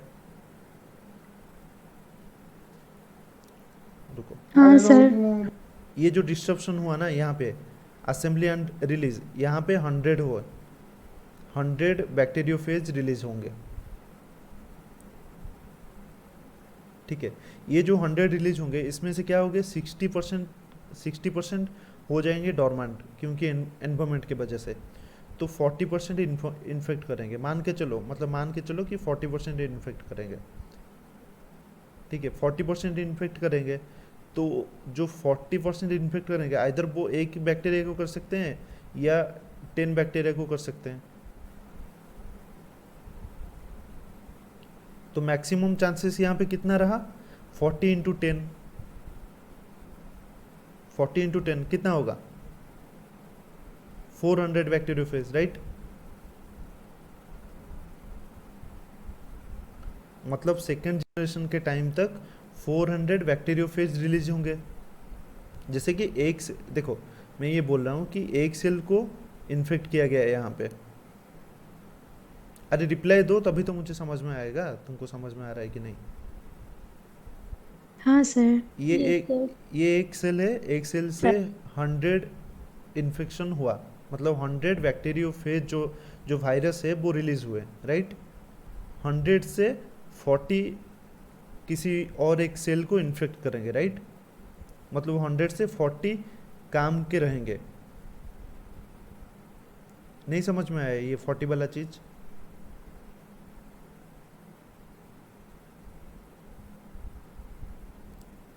मतलब ये जो 100 और है, एक बार बता दीजिए। देखो ये जो 100 बैक्टीरियोफेज एक जनरेशन में, मतलब एक साइकिल में, ये एक लाइटिक साइकिल है कि नहीं? तो वहाँ पे 100 बैक्टीरियोफेज रिलीज हुए, ठीक है। 100 बैक्टीरियोफेज रिलीज हुए, मतलब यहाँ पे एक था जब इन्फेक्शन हुआ, जब मल्टीप्लिकेशन के बाद रिलीज हुआ वो 100 हुआ। इतना तक क्लियर सबका? हाँ सर। तो ये जो 100 है, 100 से 40 एक्टिव रहेंगे, 60 डॉर्मेंट हो जाएंगे, मतलब वो इन्फेक्ट नहीं कर पाएंगे ड्यू टू एनवायरमेंट, मतलब मान के चलो बहुत धूप हो रहा है या वो कोई रॉक के सरफेस के ऊपर लग गए, ठीक है, ऐसे होकर वो डॉर्मेंट हो जाएंगे तो 40 रहेंगे। तो ये जो 40 रहा, 40 से वो क्या हो सकता है, आइदर 40 मिलकर एक एक सेल मिलकर 40 सेल को इन्फेक्ट कर सकते हैं, 40 बैक्टीरिया को इन्फेक्ट कर सकते हैं, नहीं तो 10 बैक्टीरिया को भी इन्फेक्ट कर सकते हैं, नहीं तो एक बैक्टीरिया को भी इन्फेक्ट कर सकते हैं, राइट। हाँ सर। मतलब ऐसा है क्या एक बैक्टीरियोफेज एक ही बैक्टीरिया को इन्फेक्ट करेगा, नहीं है ना। No sir. तो यहाँ पे मान के चलो 10 बैक्टीरिया को इन्फेक्ट करेंगे 40 बैक्टीरियोफेज, ठीक है। तो कितना नंबर होगा यहाँ पे, 400 होगा कि नहीं होगा। हाँ तो सर। पहला जनरेशन में हुआ था 100, तो सेकंड जनरेशन में उसका 400 होगा, क्योंकि 60% यहाँ पे डॉर्मेंट हो जाएगा, उससे 40 बचेगा बस, मतलब 40 बैक्टीरियोफेज बचेंगे, वो फिर 10 ही सेल को इन्फेक्ट करेंगे। इन्फेक्ट करने के बाद उसके पास सेकंड जनरेशन में बचेगा 40 bacteriophage, sorry 400 bacteriophage second generation में। हम देखते हैं यहाँ पे लाइटिक साइकिल में क्या होता है। लाइटिक साइकिल में क्या होता है, बैक्टीरिया पूरा डॉर्मेंट हो जाता है, सॉरी वायरस, जो बैक्टीरियोफेज का जो जीन है वो बैक्टीरिया के अंदर पूरा डॉर्मेंट हो जाता है, जैसे कि यहाँ पे हो गया, देख रहे हो कि नहीं। फिर बैक्टीरिया क्या करता है ना, बैक्टीरिया डिवाइड होता जाता है। मान के चलो जितना भी बैक्टीरिया डिवाइड हुआ, मतलब बैक्टीरिया 200 बैक्टीरिया बन गया, मतलब 2 टू द पावर n होता है, n जनरेशन, राइट। हाँ मतलब सर। 1 से 2 होता है ना, 2 टू द पावर n, मतलब बैक्टीरिया का 6 जनरेशन होगा, मतलब कितना होगा, 2 टू द पावर 6। हाँ सर। अरे सिंपल मैथ ही तो है, ठीक है। 2 टू द पावर 6 मतलब कितना जनरेशन हुआ, कितना बैक्टीरिया हुआ। पहले 1 था यहाँ पे, वहां से 2 हुआ, तो 2 टू द पावर 6, 64 सर। हाँ 64, तो ये हो गया 64। तो 64 के अंदर जीन किसका है, वायरस का जीन है कि नहीं है। हाँ सर। तो एक जो ये जो 64 है, 64 जीन के अंदर, बैक्टीरिया के अंदर वायरस का जीन है। तो 64 से जो जनरेशन, सपोज यहाँ से जो हमारा वायरस है वो एक्सप्रेस होना शुरू हो जाता है, तो 64 इंटू कितना होगा,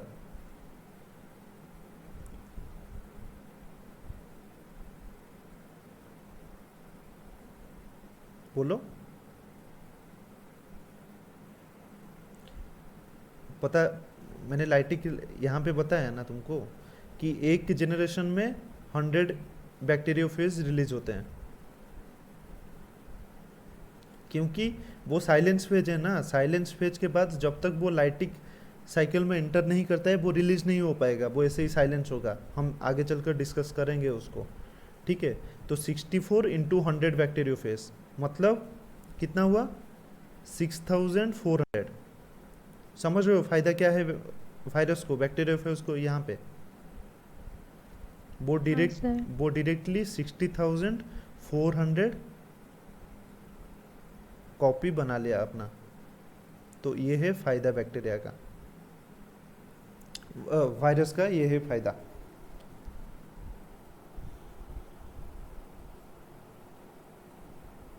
किसी को डाउट है यहाँ पे, और एक बार एक्सप्लेन करूं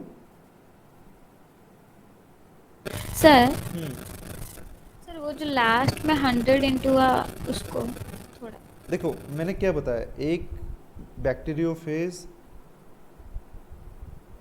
जब लाइटिक साइकिल में बैक्टीरियोफेज क्या होता है, कितना कॉपी नंबर बनाता है, 100, राइट।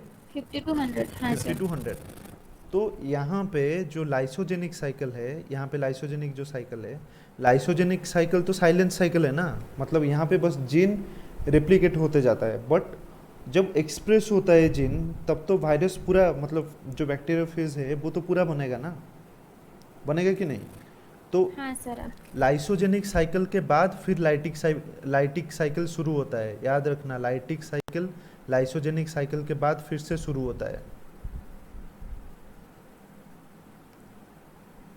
लाइटिक हाँ साइकिल सर। जिसको हम रिप्रोडक्टिव साइकिल बोलते हैं, लाइटिक साइकिल, तभी जब वो लाइसोजेनिक साइकिल के बाद लाइटिक साइकिल शुरू होता है तभी क्या होता है ना, उसका जो कॉपी नंबर है वो 6400 हो जाएगा। ये है बैक्टीरियोफेज का फ़ायदा कि डायरेक्टली जहाँ पे वो सेकेंड जनरेशन में कितना बनाता था, 400 बनाता था, यहाँ पे वो फर्स्ट जनरेशन में 6400 बना लेता है। और उसको यहाँ पे प्रोटेक्शन भी मिलता है, किससे? बैक्टीरिया से प्रोटेक्शन भी मिलता है। कैसे? वो उसके जीनोम के अंदर रह जाता है। क्लियर सबका? 2 to the power 6 क्या है? 2 to the power 6 मतलब 6 जनरेशन, बैक्टीरिया का 6 जनरेशन। बैक्टीरिया एक ही जनरेशन में 2 बार ग्रो किया ना, 2 डिवीजन हुआ, तो सेकेंड जनरेशन में क्या होगा, यहाँ पे भी 2 होगा, राइट?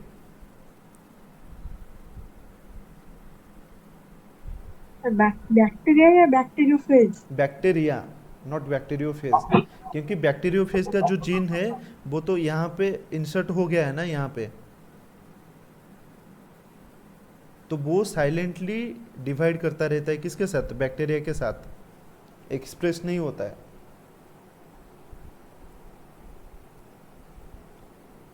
आगे चलो, मैं फिर उसको तुमको फिर से डिस्क्राइब करूंगा, लाइसोजेनिक साइकिल और लाइटिक साइकिल दोनों ही साथ में रख के, ठीक है? तो यहाँ पे है लाइटिक साइकिल, जहाँ पे क्या होता है, जैसे कि तुम देख रहे हो, जो वायरल अटैचमेंट है वो पेनिट्रेट करता है यहाँ पे, पहला पिक्चर में यहाँ पे। फिर सेकंड में क्या होता है, इंटीग्रेशन होता है, इंटीग्रेट हो गया है, ठीक है? इंटीग्रेट होने के बाद वो फिर यहाँ पे अटैच हो जाता है। देन एक्सट्रूशन होता है, जब उसको चाहिए होता है बाद में, ठीक है? जब चाहिए होता है वो एक्सट्रूशन होता है यहाँ पे, जैसे कि बाहर आ गया, फिर सिंथेसिस हुआ यहाँ पे, सिंथेसिस होने के बाद पूरा मॉलिक्यूल फॉर्मेशन हुआ, फिर सेल लाइसिस होता है।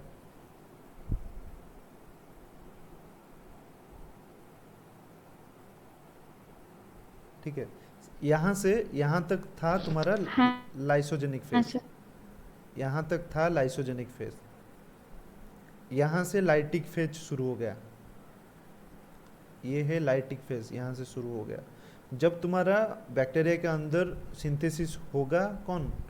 बैक्टीरियोफेज, तब से लाइटिक फेज शुरू हो जाए, ये लाइसोजेनिक फेज, लाइसोजेनिक, ठीक है? फिर से इन्फेक्शन किया, अभी लाइटिक फेज हो गया, लाइटिक फेज फिर से ख़त्म हो जाता है, फिर से वो वायरस जाता है यहाँ पे, क्या करता है, फिर से लाइसोजेनिक फेज शुरू कर देता है,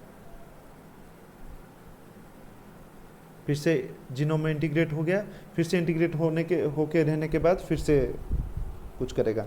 और लाइसोजेनिक फेज में और क्या होता है ना, जो वायरस है, ठीक है, मतलब जो बैक्टीरियोफेज है, वो अपने साथ यहाँ पे कुछ बैक्टीरिया का जीनोम भी ले लेता है, जिसको उसको इन्फेक्ट करने में हेल्प करता है, किसको? बैक्टीरिया को, ठीक है? यहाँ पे देख रहे हो ना, 2 जीन है, यहाँ पे एक और यहाँ पे एक, तो यहाँ पे जो डीप कॉलर में है, यहाँ पे देखो, यहाँ पे जो डीप कलर में है, ग्रीन टाइप का, ठीक है, वो है बैक्टीरियोफेज का जीनोम, और जो लाइट ब्लू कलर में है वो है किसका? दूसरे बैक्टीरिया का जीनोम, वो वहां से लाके यहाँ पे इंटीग्रेट कर दिया।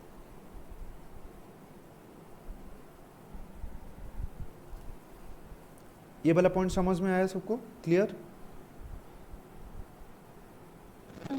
सर मतलब सर वो पर्टिकुलर सेल के अंदर अंदर टोटल 3 जीनोम होगा जो नहीं, न्यू नहीं। इन्फेक्ट होगा, और जो हाँ हाँ, लास्ट वाला जो सेकेंड टाइम वो इन्फेक्ट करता है, सेकेंड टाइम मतलब एक लाइसोजेनिक साइकिल, फिर से लाइटिक साइकिल हुआ, लाइटिक साइकिल में बैक्टीरियोफेज निकल गया, फिर से जो लाइसोजेनिक साइकिल हुआ, मतलब जो लाइसोजेनिक साइकिल 1 और 2 जो है, ठीक है, यहाँ पे जो लास्ट वाला जो सेल है उसके पास 3 जीनोम होगा, एक बैक्टीरियोफेज का होगा, एक उसका खुद का होगा, और एक दूसरे बैक्टीरिया से होगा। हाँ सर। और कोई सर पूछ? एक हाँ, ही एक ही बैक्टीरिया में 2 साइकिल चल सकती है? एक ही बैक्टीरिया में नहीं। हाँ, 2 साइकिल कब चलेगा? जब जब लाइसोजेनिक ख़त्म हो गया, रेप्लिकेशन हो गया, ठीक है, फिर से यहाँ क्या होता है, यहाँ पे ये वाला पिक्चर में क्या होता है, जो वायरस का मतलब बैक्टीरियोफेज का जीनोम है वो बाहर आ जाता है एलोंग विथ सम बैक्टीरिया के जीनोम के साथ, ठीक है। आने के बाद फिर लाइटिक साइकिल शुरू होता है। ये जो लाइटिक साइकिल, जहाँ पे बैक्टीरियोफेज क्या करता है, अपना प्रोटीन वगैरह सिंथेसिस करने लगता है। हाँ सर। ठीक है, मतलब ये पहला जो लाइसोजेनिक 1 और लाइटिक जो साइकिल है, लाइटिक 0 तुम बोल सकते हो, लाइटिक 0, ये 2 एक ही सेल में चल सकता है, कोई दिक्कत नहीं है। Okay sir. ठीक है, ऐसे ही लाइसोजेनिक 2, फिर उसके बाद लाइटिक 1 चल सकता है, तुम उसको LYT1 नाम दे सकते हो।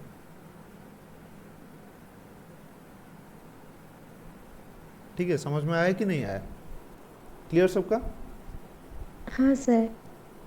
हाँ मैम, हाँ सर। रंजीत है कि नहीं यहाँ पे? हाँ सर। ओके, ठीक है, नेक्स्ट चलते हैं। यहाँ पे उसको ही एक्सप्लेन करके दिया हुआ हूँ, penetration, replication of genetic material, cell division, इसको तुम खुद से पढ़ लेना, कोई दिक्कत नहीं है। ठीक है, मैंने पूरा एक्सप्लेन कर दिया है। किसी को इसमें कुछ भी डाउट होगा तो मुझे पूछ लेना नेक्स्ट क्लास में। ओके? हाँ ओके सर। सर। हाँ सर। देखो यहाँ पे molecular expression of lytic and lysogenic cycle है, कैसे होता है। देखो मान के चलो एक तुम्हारे देखो यहाँ पे मैं बता देता हूँ कि पहले यहाँ पे देखो कि जो बैक्टीरियोफेज है, लैम्बडा, उसका लैम्बडा वाला डीएनए वो आ जाता है सर्कुलर डीएनए बन के। फिर यहाँ पे जब वो लाइटिक साइकिल में एंटर करता है, यहाँ पे क्या होता है, वो अपना सब कुछ सिंथेसिस करता है। ठीक है, सिंथेसिस करने के बाद यहाँ पे सिंथेसिस हुआ ना, मतलब जो कैप्सोम्योर वगैरह, फिर सिंथेसिस करने के बाद यहाँ पे फिर असेंबली हुआ, असेंबली के बाद यहाँ पे सेल लाइसिस लास्ट में। सबको दिख रहा है कि नहीं? यहाँ पे सेल लाइसिस हो रहा है कि नहीं हो रहा है? यहाँ पे ये सब हाँ निकल रहे सर। हैं। देखो यहाँ पे जब लाइसोजेनिक साइकिल में एंटर किया, ठीक है, इंटीग्रेट हो गया इसके अंदर, फिर से बैक्टीरिया डिवाइड करने के बाद देखो यहाँ पे ये जो आरो मार्क है यहाँ पे ऐसे आता है। तो यहाँ पे जब ये है जो मैं तुमको अभी एक्सप्लेन कर रहा था कि जो लाइसोजेनिक साइकिल है, वो लाइसोजेनिक साइकिल एक्सप्रेस होने के लिए लाइटिक साइकिल को कन्वर्ट हो सकता है। ठीक है, ये जो जीनोम होगा, जीनोम निकल सकता है, निकल के फिर यहाँ पे लाइसोजेनिक साइकिल को एंटर कर सकता है। सबको क्लियर? हाँ सर। हाँ सर। ठीक है, सर तो अगर वो लाइसोजेनिक साइकिल पे ही रह जाएगा तो कुछ अफेक्ट नहीं करेगा? नहीं, बैक्टीरियल सेल को उतना ज़्यादा अफेक्ट नहीं करेगा, क्योंकि जो कैप्सिड प्रोटीन है, ठीक है, कैप्सिड का प्रोटीन जो है वो सबसे खतरनाक है, वही इन्फेक्शन करता है, नहीं तो और कोई नहीं इन्फेक्शन, और कोई भी इन्फेक्शन नहीं करता है बैक्टीरिया का, सॉरी बैक्टीरियोफेज का। तो कैप्सिड जब तक फॉर्मेशन नहीं होता है तब तक को बैक्टीरिया का कोई दिक्कत नहीं होता है। इट्स लाइक हमारा एक्सोन जो है, एक्सोन हाँ एंड सर। इंटर्न वाला कॉन्सेप्ट ही है, वो इंटर्न होके वहाँ पे पड़ा रहता है। Okay sir.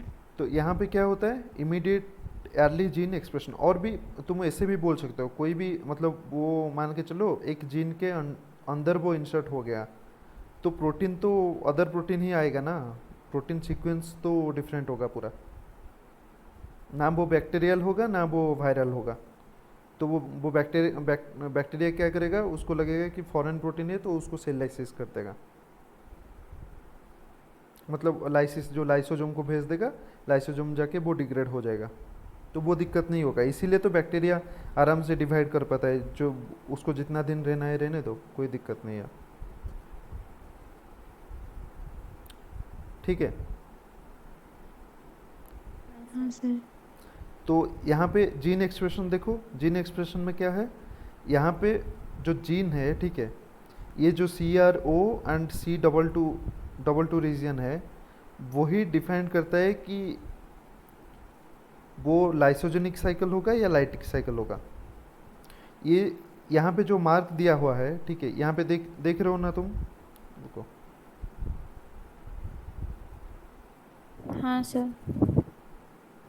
यहाँ पे ऐसे दिखा रहा हूँ, यहाँ पे एक ऊपर से एक एरो दिखा रहा है, यहाँ से नीचे से एक एरो दिखा रहा है।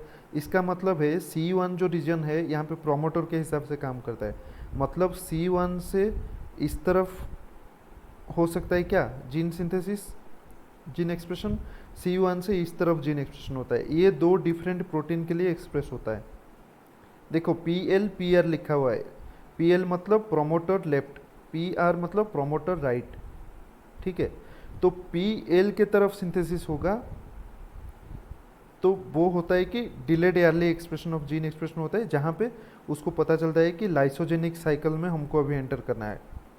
मतलब कुछ एनवायरमेंटल स्ट्रेस है जिसके वजह से हमको लाइसोजेनिक साइकिल में एंटर करना है। तो लाइसोजेनिक साइकिल में जब एंटर करता है वो क्या होता है, क्या होता है वहाँ पे, ये जो सी आई रीजन था यहाँ पे, ठीक है, C1 रीजन, ठीक है, C1 रीजन से इस तरफ जीन सिंथेसिस होगा। C2 जो C2 फैक्टर है वो यहाँ पे आके बाइंड कर लेगा। यहाँ पे C2 सिंथेसिस हो रहा है ना, CRO एंड C2। देखो यहाँ पे जो आरो मार्क है वो है प्रोमोटर रीजन। प्रोमोटर रीजन मतलब वो जीन इस तरफ सिंथेसिस होगा जहाँ से आरो मार्क इस तरफ दिया हुआ है। जहाँ से आरो मार्क नीचे की तरफ दिया हुआ है वो इस तरफ सिंथेसिस होगा। जो नॉर्मल बैक्टीरिया होता है उसके पास इस तरफ जीन सिंथेसिस हुआ, मान के चलो, ठीक है। सिंथेसिस होने से क्या बना, CRO प्रोटीन बना, ये जो CRO लिखा हुआ है, और C22 प्रोटीन बना। ये तुम्हारा एग्जाम के पर्सपेक्टिव से इम्पोर्टेंट नहीं है, बट तुमको ओवरऑल याद रखवाने के लिए मैं बस बोल रहा हूँ, ठीक है। ये एग्ज़ाम में आ सकता है क्योंकि ये बहुत अभी कॉमन हो गया है, DU BHU वगैरह में भी ये पढ़ा जाता है, ठीक है। तो CRO से CRO प्रोटीन बना। तुम इसको याद रखने का ज़रूरत नहीं है, बस बोल रहा हूँ कि दो फैक्टर यहाँ पे है जो फैक्टर डिटरमिन करते हैं कि वो लाइसोजेनिक होगा या लाइटिक साइकिल होगा, ठीक है। देखो यहाँ पे CRO प्रोटीन फॉर्मेशन हुआ, यहाँ पे C2 प्रोटीन फॉर्मेशन हुआ, और यहाँ पे Q प्रोटीन फॉर्मेशन हुआ, और यहाँ पे ऐसे ही देखो यहाँ पे ऊपर C3 प्रोटीन फॉर्मेशन हुआ है कि नहीं। हाँ सर। जो नीचे आ रहा है वो है प्रोटीन, और जो साइड वाला आरो ऐसे दिख रहा है वो डायरेक्शन ऑफ द जीन, ठीक है। तो ये जो CRO protein and C2 protein and C3 protein है, ये डिसाइड करते हैं कि लाइसोजेनिक साइकिल होगा कि नहीं। जैसे कि तुम याद करो, वो क्या था हमारा जो ऑपरेंट सिस्टम, वहाँ पे क्या होता था, एक फैक्टर था, एक प्रोटीन था जो सिंथेसिस होने के बाद आके जीन को बाइंड करता था। तो अभी जीन मतलब उस टाइम जीन को पता चलता था कि जीन जो है उसको रोकना चाहिए या काम करना चाहिए, राइट। ऑपरेंट कॉन्सेप्ट में TRP regulatory gene, regulatory gene repressor produce करता है। हाँ देखो यहाँ पे C2 एंड C3 ऐसे ही काम करते हैं। C2 एंड C3 क्या करते हैं, यहाँ पे आके बाइंड कर लेते हैं। जब यहाँ पे C2 C3 सिंथेसिस हुआ वो आके यहाँ पे बाइंड कर लिए CRO एंड C2 रीजन में। मतलब C2 जो है वो CRO में बाइंड किया और C3 जो है वो C2 में बाइंड किया। तो ऐसे क्या होगा, वो जो जीन इस तरफ एक्सप्रेस हो रहा था वो ब्लॉक हो जाएगा, है कि नहीं। हाँ सर।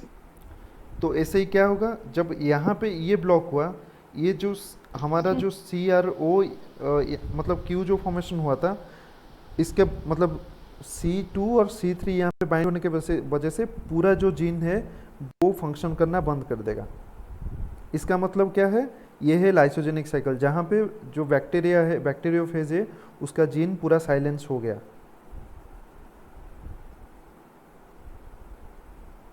मतलब ब्लॉक हो गया, यहाँ पे जीन एक्सप्रेशन पूरा ब्लॉक हो गया। समझ में आया सर लाइसोजेनिक फिर साइकिल। से बता दीजिए। देखो ऑपरेंड कॉन्सेप्ट याद करो। ऑपरेंड में क्या होता था, जो जीन प्रोडक्शन होता था वो डिटरमाइन करता था कि जो हमारा जीन है वो जीन एक्सप्रेस होगा कि नहीं होगा, राइट? हाँ सर। तो यहाँ पे जो जो हाँ सी सर। यहाँ पे जो C2 प्रोटीन फॉर्मेशन हुआ और C3 प्रोटीन फॉर्मेशन हुआ, वो लाइसोजेनिक साइकिल में क्या किया, आके बाइंड कर लिया कहाँ पे, CRO reason and C2 reason में, यहाँ पे बाइंड किया C2 C3। समझ में आया? यहाँ पे बाइंड किया हुआ है देखो। सर हाँ सर आपने बताया था कि जो CRO है और C2 है वो तो लाइटिक साइकिल करेगा ना, नहीं, और जो C3 है वो। ये CRO और C2 जो है वो डिसाइड करते हैं वो जो साइकिल होगा वो लाइटिक होगा या लाइसोजेनिक होगा। उसको फर्दर मैं एक्सप्लेन कर रहा हूँ कि वो कैसे होता है। हाँ सर। जब मैं CRO यहाँ पे काम आता है, लाइटिक साइकिल में CRO काम आता है। यहाँ पे CRO बाइंड कर लेता है, फिर जो मतलब जो प्रोमोटर रीजन है वो एक्टिव रहता है। देखो लाइसोजेनिक के ऊपर फोकस करो, फिर उसको PRO को मतलब लाइटिक साइकिल को बताता हूँ। लाइसोजेनिक साइकिल में हाँ हमारा सर। जीन इनएक्टिव रहता है, तो क्या होता है यहाँ पे, ये जो C2 C3 है वो यहाँ पे जो फॉर्मेशन हुआ था C2 एंड C3 वो आके यहाँ पे बाइंड कर लिया। जब यहाँ पे बाइंड कर लिया तभी हमारा जो प्रोमोटर रीजन था वो क्या हुआ, ब्लॉक हो गया। इसीलिए लिखा हुआ है नीचे स्क्रिप्शन फ्रॉम PL मतलब promoter left and promoter right is blocked, मतलब जीन और हाँ सिंथेसिस सर। नहीं होगा यहाँ पे। बट लाइटिक इन्फेक्शन में क्या होता है, जो CRO है यहाँ पे जो CRO फॉर्मेशन हुआ हमारा, CRO आके क्या क्या करता है, प्रोमोटर रीजन में बाइंड करता है।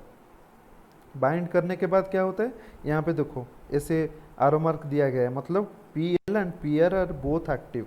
एक्टिव मतलब वायरल जो रिप्रोडक्शन है, जो प्रोटीन सिंथेसिस वगैरह है वो होता रहेगा।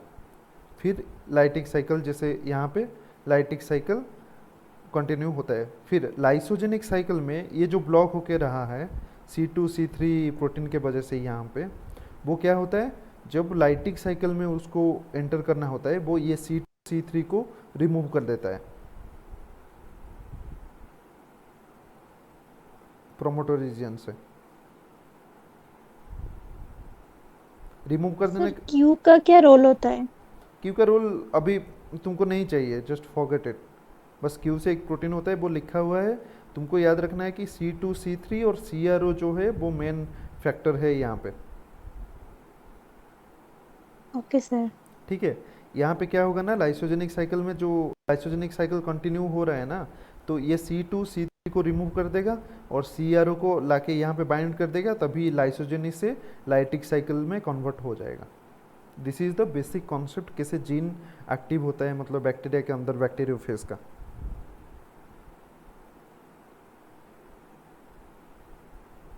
किसी को डाउट है यहाँ पे और कुछ है? सर लास्ट में सर अरे तुम्हारा वॉइस ब्रेक हो रहा है यार।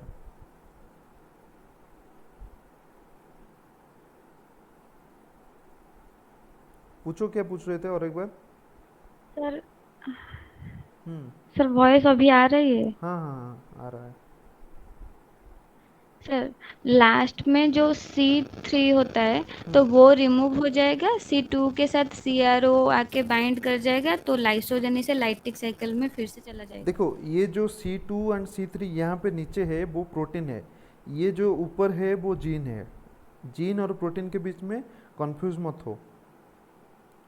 जो छोटे छोटे बॉक्स में है या राउंड में है वो सब तुम्हारा प्रोटीन्स है, जो प्रोटीन आके बाइंड करता है प्रोमोटर रीजन पे। ये यहाँ पे जो C2 C3 दोनों है वो दोनों रिमूव हो जाएगा, और जो CRO है वो आके यहाँ पे बाइंड करेगा, तभी वो लाइटिक साइकिल में एंटर करेगा।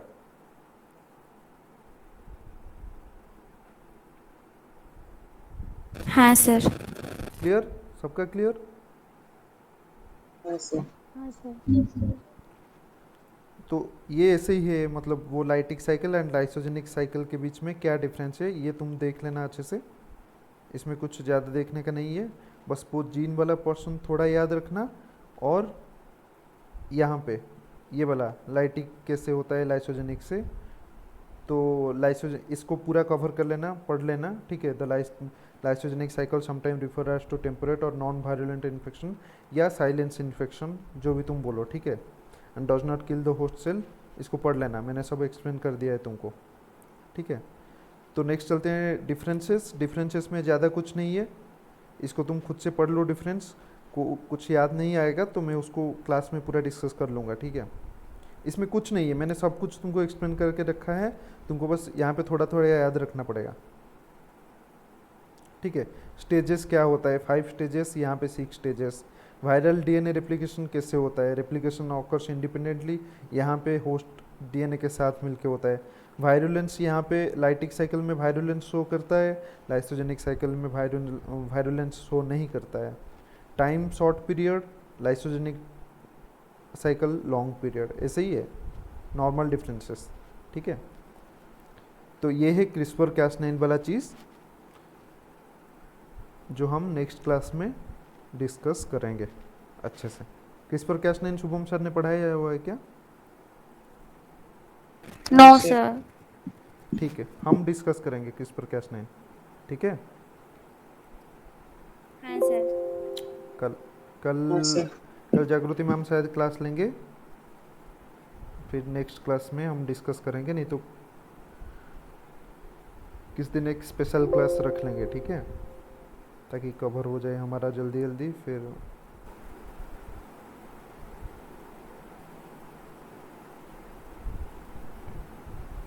और किसी का कुछ डाउट?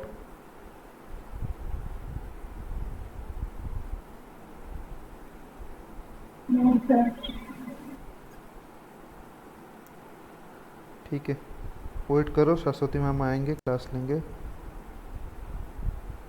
सर सरस्वती मैम आज क्लास ले लेंगे। मैसेज किए हैं क्या ग्रुप में? मैम ने कॉल किए थे, उन्होंने बताया कि कुछ प्रैक्टिकल का काम है उनको, अच्छा, तो कल सुबह क्लास लेंगे 11 बजे। 11 बजे तुम्हारा क्लास कल? कल बरसा मैम लेंगे कल ना? वर्षा मैम के क्लास है 8:30 बजे, तो इसीलिए उसके मैम बाद ले लेंगे। उसके बाद 11 बजे सरस्वती मैम क्लास ले लेंगे। कल वर्षा मैम ने बोला है क्लास लेंगे 11 बजे? हाँ हाँ सर। सर, हाँ, सुबह हाँ आठ सर। साढ़े आठ बजे से। 8:30 से 10 बजे तक। अब वो तो ओम सर का क्लास है ना कल, वर्षा मैम कल नहीं ले सकते हैं। वर्षा मैम ने टाइम टेबल अच्छे से नहीं देखा शायद बीजी में। ओम सर का क्लास है, देन जागृति मैम का कल, हाँ जागृति मैम का क्लास है 6 बजे से 7:30 तक, उसके बाद मेरा क्लास है। कल जागृति मैम का क्लास आज मैंने लिया, ठीक है। सरस्वती वर्षा सर मैम को सुबह लेंगे सर, सुबह 8:30 से। कल मॉर्निंग में ओम सर का भी क्लास है ना, ओम सर सुबह क्लास लेंगे, इसीलिए। तो वो बात करेंगे बोल रहे बात थे। करेंगे बोले थे मैम, शुभम ओम सर, सॉरी ओम सर से। ओम सर से, अच्छा अच्छा ठीक है, फिर वो देख के उन तो सर जागृति मैम को क्या हुआ है, वो क्लासेस क्यों नहीं ले रही है? नहीं नहीं वो ले रही है, आज थोड़ा बिजी है मैम, आज लेने वाले थे तो मुझे कॉल किए कि सत्य तुम ले लो आज, मैं कल ले लूँगा तुम्हारा क्लास। नहीं तो मतलब बहुत टाइम हो गया उनकी क्लास होने में। वो यहाँ पे कॉलेज में आ गए ना, तो उसी बीच उनका शिफ्टिंग चल रहा था, वो बाहर रुके थे, हॉस्टल को आए, क्वारंटाइन, ठीक है, और लैब वगैरह, तो इसीलिए शुरू कर देंगे मैम कल से क्लास, ठीक है। ओके सर कल असाइनमेंट मिलेगा ना? कल असाइनमेंट मिलेगा, आज मैं क्वेश्चन पेपर प्रिपेयर कर रहा हूँ, कल सुबह भेज दूंगा 6 बजे के आसपास, सबको मेल कर दूंगा, ठीक है। हाँ सर। मेल कर दूंगा सब, विथ रीज़न लिख के भेज देना, क्योंकि जो भी क्वेश्चन तुम अटेंड कर रहे हो उसके पीछे रीज़न तुमको पता होना चाहिए। आइदर तुम डिस्कस करके करो, नहीं तो कहीं से निकालो। दिस इज़ ओनली पर्पस, ये है कि तुम्हारा प्रैक्टिस के लिए। जो तुमको ऑनेस्टली नहीं आता है वही सर्च करके करो, जो आता है मत करो उसको सर्च करके, क्योंकि देखो अल्टीमेटली तुम हमको, मतलब तुम क्या क्या बोलते हैं उसको, चीटिंग करने की कोशिश करोगे। हाँ, चीट करने की कोशिश करोगे तो वो तुम हमको नहीं कर रहे हो, वो तुम खुद को कर रहे हो, क्योंकि ये तुम्हारा प्रिपरेशन है, राइट?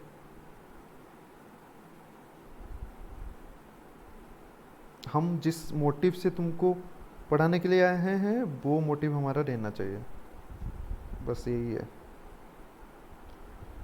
तो ठीक है। सर हमको जो आएगा उसको ही अटेंड करेंगे और जो नहीं आएगा उसको छोड़ देंगे। नहीं छोड़ के एक काम करो, जो नहीं आता है ना उसका अलग एक सेक्शन कर लो, सेक्शन करके कि लिख लो कि हमने नेट से किया है कि कहाँ से बुक से लिया है, जो भी क्वेश्चन करोगे कहाँ से किए हुए हो उसको नीचे लिख लेना रेफरेंस REF लिख के लिख लेना कि पाथफाइंडर या गूगल, ठीक है, या कोई बुक कहाँ पे भी, या दोस्त से किससे पूछा तो उसका नाम लिख लेना उस वहाँ पे, ताकि ये रहे कि जो तुम किए हुए हो वो तुम्हारे लिए किए हुए हो, ठीक है। रेफरेंस दे रहे हो मतलब उसको हम चीटिंग नहीं बोलेंगे, समझ रहे हो? तुम मुझे कुछ पूछा, मैं तुमको बोल दिया तो तुम उसको लेकर और किसी को बोलो, तुम उसको बोले कि मैं सत्य सर से पूछा, मुझे सर ने बताया, तो वो गलती नहीं है, उसको चीटिंग नहीं बोला जाएगा। स्वस्तिका क्यों रेज किया है हैंड? या आस्था ने किया है? नहीं तो मैंने नहीं किया, सरस्वती ने किया। अच्छा, स्वस्तिका ने किया, तो सरस्वती मैम क्लास नहीं लेंगे। क्वेश्चन प्रैक्टिस करो इनफ, जितना चाहिए उतना, एक एक दिन एक एक यूनिवर्सिटी का क्वेश्चन पेपर लेके बैठ जाओ, ठीक है? हाँ सर। ताकि तुम पूरा कंप्लीट कर सको, ठीक है? हाँ सर। ऑल द बेस्ट, पढ़ाई करो, जितना क्लास हुआ है ना आज तक, वायरस तक ख़त्म कर लो पूरा वायरस। आज जितना क्लास लिया है मैंने भेज दे रहा हूँ अभी तुमको PPT, ठीक है? अभी बैठ के पढ़ाई कर लो। हाँ सर। ठीक हाँ है, सर। ओके, मिलते हैं फिर नेक्स्ट क्लास में। Thank you sir. Thank you sir. Thank you sir. Good night thank you sir. Sir. Good night. इतना जल्दी गुड गुड नाइट नाइट नहीं होता है। सर। बाय, ठीक है, bye bye. Bye sir. Bye sir.